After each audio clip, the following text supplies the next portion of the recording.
Hi everyone. In this lecture, we are going to be learning about the table extraction wizard. What this does is it's a wizard which allows you to easily scrape structured data.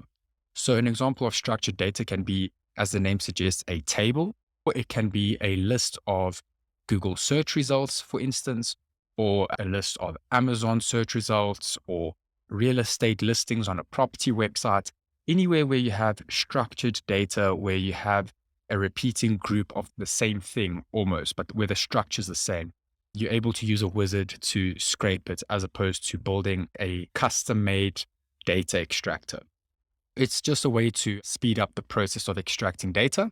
So let's do an example where we scrape maybe the financials of Tesla. So let's come and search Tesla share price. And then this is what I'm looking for. Then we can click on financials over here. Then we can see here there's a table with all this data. So I am going to use the wizard to simply just scrape all this data with just a few clicks. I'm going to click table extraction, and then you get this little wizard pop up where you can click this button to add data. I'll click add data, can click any item here. I'll just click one of the items in the table, and it says, would you like to extract all columns from the table? I'll say yes. And there you go. It extracted the USD column, which is this one, the March 2022 column, and the year-over-year growth. Then we can press this little I preview data, and you can see then it shows us the data with everything that it scraped. So now we can click OK and save, click continue.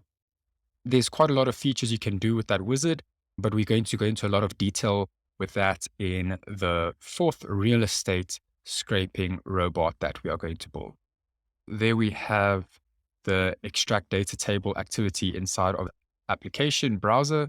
So that it first attaches to Google and then it scrapes the data. If we want to display the data table in our output panel, you're going to have to use a output data table activity. So you can search output data table. And here it is. And we can simply just drag that in, maybe over here. And it'll take as input the data table we created. So you can see on this extract data table activity, it creates an output data table called extract data table, which is of type data table. So then we can use this output data table, which takes as input a data table variable. So press Control Space and click this extract data table variable, click OK.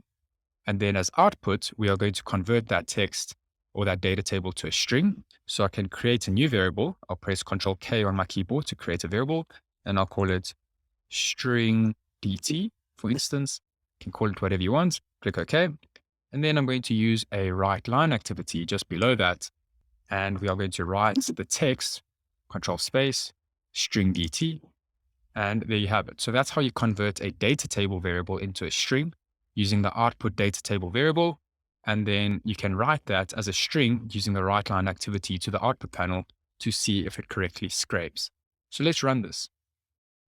It's already attached here. It's already open, so it should just scrape it. And we come here to the output panel and we can see there is the results.